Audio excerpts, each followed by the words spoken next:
Hello students. Last time हम लोगों ने 4.3 एक्सरसाइज कंप्लीट कर ली थी। इक्वेशंस को कैसे सॉल्व करना है, समीकरणों को कैसे हल करना है, ये हम सीख रहे हैं। आज इस वीडियो पे नए एक्सरसाइज के साथ वो है इक्वेशंस का डेली लाइफ में क्या यूज़ है और कैसे हम प्रॉब्लम्स को सॉल्व करते हैं। तो जो टॉपिक रहेगा मेरा आज का वो है use of equations in daily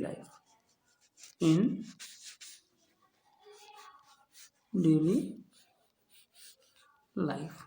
तो और साथ में हमने करना क्या है, एक्सरसाइज 4.4। ठीक है। तो व्यवहारिक जीवन में समीकरणों का महत्व और जो एक्सरसाइज है 4.4, it is about the basic topic that we are going to discuss.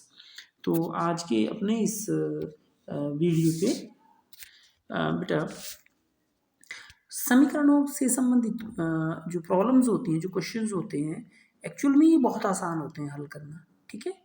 लेकिन कुछ चीज़ों का हमें ध्यान रखना पड़ता है। तो ध्यान रखने योग्य बातें क्या हैं वो मैं आपको बताता हूँ। सबसे पहले ये चीज़, जो चीज़ आपसे पूछी गई है, जो पूछा गया हो उसको लेना, हमने मान लेना।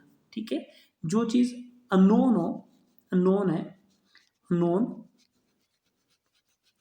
या अज्ञात है, उसको क्या करना हमने, उसके लिए हमारे पास स्टेटमेंट रहेगी लेट, है ना। और जो जो जो चीज बोली हुई है लेट इट बी एक्स। तो मान लो जो बोला हुआ है अज्ञात जो है वो लिखना बराबर है एक्स। तो पहली लाइन हमारी ये होगी कि हर क्वेश्चन को सॉल्व करने के लिए सबसे पहले ये ढूंढिए कि वो क्या चीज़ है जिसका हमें पता नहीं है। जिसका हमें पता नहीं है उसके लिए हमने पहली लाइन लिखनी, let us suppose this be equal to x. जो चीज़ हमें पता नहीं है उसके बारे में लिखेंगे, मान लो जो चीज़ बोली हुई है यह एक्स है। जैसे बोल लेते हैं, ऐसा स्टेटमेंट हो गया आपको कि किसी बच्चे की 20 साल पहले आयु इतने वर्ष थी, 30 साल बाद इतनी होगी, तो बताइए अब कितनी है। तो बताइए क्या चीज़ नहीं है, बताइए उसकी प्रेजेंट एज नहीं है ना, वर्तमान आयु नहीं बताई हुई है। तो मान लो हम ये लिखेंगे, मान लो रमेश की, श्याम की वर्तमान आयु बराबर है एक्स वर्ष। Let present age of Ram, Shyam जो भी है equal to x. After that हमने क्वेश्चन को सॉल्व करना है। तो मुझे लगता है मेरी इस जो मैं बात आपको समझाना चाहता हूँ वो आपको समझ आई होगी, और किस तरह से हमने जो ये बनाने होते हैं समीकरण, फिर समीकरण को हल करना है। समीकरण को हल करने का तरीका वही होगा जो हमने पिछले क्वेश्चंस में किया। तो चलते हैं फर्स्ट क्वेश्चन की ओर। फर्स्ट क्वेश्चन क्या है ध्यान से देखेंगे और समझने का प्रयास है वो करेंगे। देख लिखा क्या है क्वेश्चन में, set up equations and solve them to find the unknown numbers in the following cases. बोला है, देखिए इसमें ध्यान से देखिए क्या चीज़ लिखी, क्या चीज़ है, सेट अप इक्वेशंस। इक्वेशन बनाइए, सॉल्व देम फिर उनको सॉल्व करना, to find the unknown numbers for the following cases. तो आपने समीकरण बनाने हैं फिर उनको हल करना है इस चीज़ के लिए जो केसेस नीचे दिए हुए हैं। बोला है निम्न स्थितियों के लिए समीकरण बनाइए, पहले समीकरण बनाने फिर उन्हें हल कीजिए और अज्ञात जो चीज़ दी हुई है वो ज्ञात करिए, अज्ञात संख्या जो है वो ज्ञात करिए। ठीक है। तो जो फर्स्ट क्वेश्चन है इसमें आते हैं ऐड, आई होप आपको समझ आ जाएगा। Add 4 to 8 times a number you get 60। बोला है एक संख्या के चौथाई में एक संख्या के 8 गुणे में 4 जोड़िए। देखिए add 4 to 8 times a number ना, अ नंबर एक कोई संख्या है, 8 टाइम्स 8 गुणा उसमें 4 जोड़ने, आपको क्या मिलेगा 60। तो चीज़ क्या दी क्या नहीं है इसमें, चीज़ वो है नंबर। ठीक है।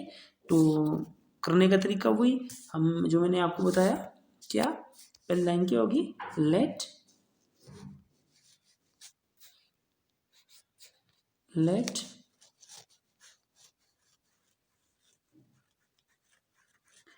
Required number be equal to x. मान लो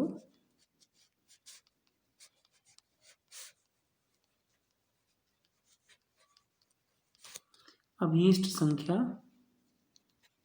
बराबर है एक्स। तो पहली लाइन जैसे कि मैंने ये बताया आपको कि जो चीज़ आपसे पूछी गई है, जो चीज़ आपको पता नहीं है, वो मान लो ऐसे करके लिखिए। उसके बाद आपने यहाँ से टर्न होना है अकॉर्डिंग टू क्वेश्चन, प्रश्नानुसार। हिंदी वाले भी एटीक्यू लिख सकते हैं। बोला क्या है, देखिए बोला क्या, जो स्टेटमेंट में लिखा हुई एक संख्या के 8 गुणे, ठीक। तो अ नंबर ठीक के 8 गुणे, आपने हिंदी में लिखना है एक संख्या, ठीक है। यहाँ लिखेंगे एक संख्या के 8 गुणे, मतलब ये 8 गुना हो गया। और प्लस अगर बोला एक संख्या की 8 गुणे में 4 जोड़ेंगे ना, 4 added to 8 times the number, तो +4, समझ गए। 8 ब्रैकेट में लिखना अ नंबर, हिंदी में लिखेंगे एक संख्या, जमा 4 करें तो हमें क्या मिलता है 7, ठीक है। तो क्या बन गया है 8, नंबर क्या है x, तो 8x जमा 4 बराबर है 60। तो ये वो आपका समीकरण है, जो ये वो इक्वेशन है जो हमें चाहिए। दूसरा पार्ट क्या है, समीकरण को हल करना, ठीक है। तो समीकरण को हल करने के लिए आप ये पकड़ेंगे 8x + 4 = 60, और जो जो चीज़ें मैंने आपको बताई हुई हैं वो हमने यूज़ करनी है यहाँ। सबसे पहले 4 को हटाना है, तो क्या करेंगे आप, वही adding -4 on both -4, that is I और E लिखते हैं बेटा ना, that is additive inverse of 4 on both sides। आप लिखेंगे कि दोनों ओर 4 की योज्य प्रतिलोम अर्थात -4 को जोड़ने पर, तो आपके पास आ जाएगा 8x + 4 -4 = 60 -4, तो ये तो गया, आ गया 8x = 56। उसके बाद आप लिखेंगे कि दोनों ओर 8 के गुणात्मक प्रतिलोम से गुणा करने पर, तो 8 का गुणात्मक प्रतिलोम होगा 1/8, तो आ जाएगा 1/8 गुणा 8x बराबर है 1/8 गुणा 56, तो 8 से 8 कट जाएगा और ये 8 7 56, तो x कितना आ गया 7। फिर आप बोलेंगे x आ गया 7, तो अब आप लिखेंगे इसलिए रिक्वायर्ड नंबर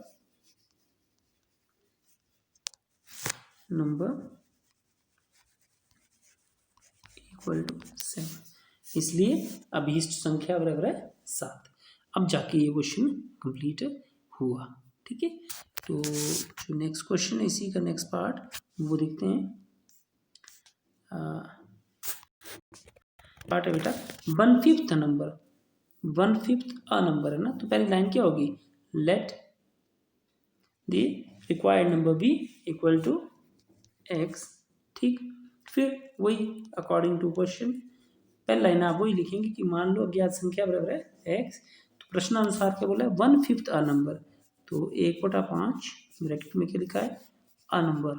ये ना, ये जो तरीका होता है बेटा हल करने का सबसे आसान और अच्छा तरीका होता है, 1/5 of a number -4 gives you 3, हो गया 1/5 x -4 बराबर 3। अब इस समीकरण को हल करना है, आपके पास आंसर आ जाएगा। तो अब इक्वेशन को सॉल्व करना है आपने खुद। If I take 3/4 of a number, फिर से वही होगा, फर्स्ट लाइन की होगी let required number be equal to x, ठीक है।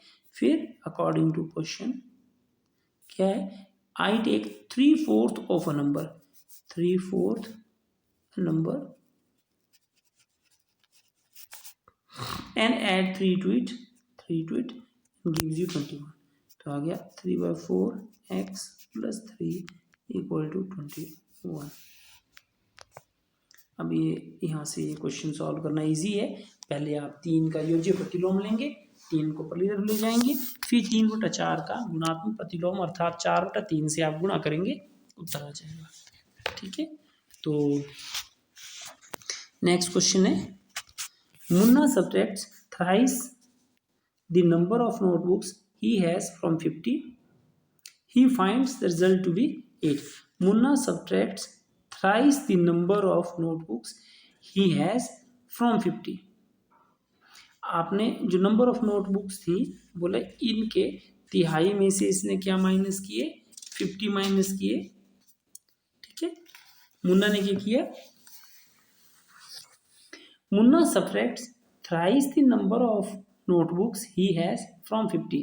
मुन्ना ने 50 से जो किताबों की जो संख्या थी उनके तिहाई जो था वो घटाया और उसको 8 मिला। तो दिया क्या नहीं है, नंबर ऑफ नोटबुक्स। आपने पहली लाइन यही होगी आपकी, लेट नंबर ऑफ नोटबुक्स, मान लो अभीष्ट अभ्यास पुस्तकों की संख्या बराबर है x। फिर दूसरी लाइन आ जाएगी आपके पास वही, अकॉर्डिंग टू क्वेश्चन क्या है, क्या बोला इसने, फ्रॉम 50। तो 50 minus thrice the number of books, तो यहाँ लिखना आपने उस अभ्यास पुस्तकों की संख्या, तो नंबर ऑफ नोटबुक्स, ठीक, बराबर है 8। तो आ गया 50 माइनस 3x बराबर है 8। तो बस सिस्टम चल पड़ा हमारे पास। अब 50 का आप योज्य प्रतिलोम लेंगे, -50 दोनों तरफ, उसके बाद -3 का गुणात्मक प्रतिलोम मतलब -1/3 आएगा और ये क्वेश्चन इजीली हल हो जाएगा। ठीक है, नेक्स्ट क्वेश्चन है, इवन हल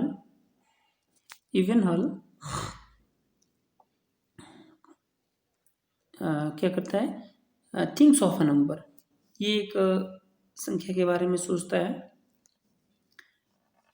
if she adds 19 to it, इसने एक नंबर सोचा पहले, मान लो x, बोलता है if she adds 19 to it, इसमें 19 जोड़ा एंड डिवाइड से सम बाय 5, और इस सम को 1/5 से डिवाइड करे, शी विल गेट 8, तो इसको 8 मिलता है। ठीक है, देखिए स्टेटमेंट से चल के हमने कैसे समीकरण बनाना है ना, ये बड़ा बड़ी महत्वपूर्ण चीज होती है बेटा। ठीक है, तो फर्स्ट क्या लिखेंगे लाइन, लेट रिक्वायर्ड नंबर भी x। ठीक है, अब अकॉर्डिंग टू क्वेश्चन, पहली लाइन हिंदी में है ना, अभी मान लो अभी संख्या बराबर है x, तो ATQ का मतलब होता है वैसे अकॉर्डिंग टू क्वेश्चन, और ये प्रश्नानुसार हिंदी में बोलते हैं इसको। आप चाहें तो ATQ ही लिख दें, ऐसा कुछ नहीं है। प्रश्नानुसार क्या है, if she adds 19 to it, तो नंबर प्लस 19, और सारे इसको किससे डिवाइड किया, 5 से, और आपके पास क्या मिलता है 8, तो हो जाएगा x plus 19 divided by 8, sorry divided by 5 equal to 8। तो पहला केस हो, पहली समस्या क्या होगी इस क्वेश्चन में हल करने के लिए, चलो मैं इस क्वेश्चन इसको कराई देता हूँ मैं आपको। देखिए ये आया कुछ इस तरह का, ये आया x plus 19 divided by 5 equal to 8। तो फर्स्ट प्रॉब्लम इज, देखिए यहाँ प्लस जो अलग नहीं है, आप बोलेंगे सर आपने बोला है कि 19 का जो पहले योज्य प्रतिलोम है वो लेना, अरे वो तब लेना जब ये अकेला हो, ये है ही नहीं अकेला, इसको तो 5 से डिवाइड हो रहा है। तो सबसे पहले आप 1/5 का क्या लेंगे, लिखेंगे आप कि दोनों और 5 से गुणा करने पर, तो 5 से गुणा क्यों कर रहे हैं हम लोग, क्योंकि ये 1/5 का क्या है, गुणात्मक प्रतिलोम। इंग्लिश में आप लिखेंगे multiplying both sides by 5 being multiplicative inverse of 5 1/5 we get, तो आपके पास आ जाएगा 5 गुणा ये x जमा 19 डिवाइडेड बाय 5 इक्वल टू 8, आपके पास ये कट जाएगा। अब x प्लस 19 इक्वल टू 8। ठीक है, तो तब अब आप इसके आगे तो आई थिंक आप बड़े मज़े से इस क्वेश्चन को जो है वो यहाँ भी होना 5 से मल्टीप्लाई, यहाँ भी 5 से मल्टीप्लाई होगा ना, तो यह आ जाएगा x प्लस 19 इक्वल टू 40। तो इसको अब आगे इसके आगे आप बड़े मज़े से कर सकते हैं, क्योंकि योज्य प्रतिलोम लेना पड़ेगा आपको 19 का, वो -19 आएगा। तो -19 दोनों तरफ लेंगे आप, तो आपके पास x इक्वल टू 21 आंसर यहाँ आ जाएगा आपके पास। ठीक है, तो नेक्स्ट क्वेश्चन की ओर बढ़ते हैं हम लोग। अनवर्थ थिंग्स ऑफ अ नंबर, तो पहली लाइन क्या होगी, लेट दी नंबर बी, है ना, तो let required number be x। ठीक हो गया, पहली लाइन आपकी होगी कि मान लो अभी इस संख्या बराबर है x, if he takes away 7 from 5/2 of the number. क्या किया उसने जो क्या किया उसने उस ये जो नंबर है, if he takes 7 from 5/2 of a number, तो अकॉर्डिंग टू क्वेश्चन में आपके पास आएगी लाइन क्या कि 5/2 of the number -7 equal to 23। ठीक है, तो आ जाएगा 5/2x -7 बराबर 23। तो अब क्योंकि ये 7 अलग है, तो सबसे पहले हम -7 का एडिटिव इनवर्स मतलब 7 दोनों और जोड़ेंगे, उसके बाद 5/2 का मल्टीप्लिकेटिव इनवर्स मतलब 2/5, वो भी दोनों ओर से गुणा करेंगे, आंसर आ जाएगा। तो इस तरीके से जो पहले क्वेश्चन के first, second, third, fourth, fifth, 6, 7, 8 ये पार्ट्स खत्म होते हैं, 8 पार्ट्स, ये सारे के सारे आज आपने कंप्लीट करने हैं। ठीक है, ये सारे कंप्लीट करने हैं बेटा आपने आज, है ना, it will be homework for you. Okay.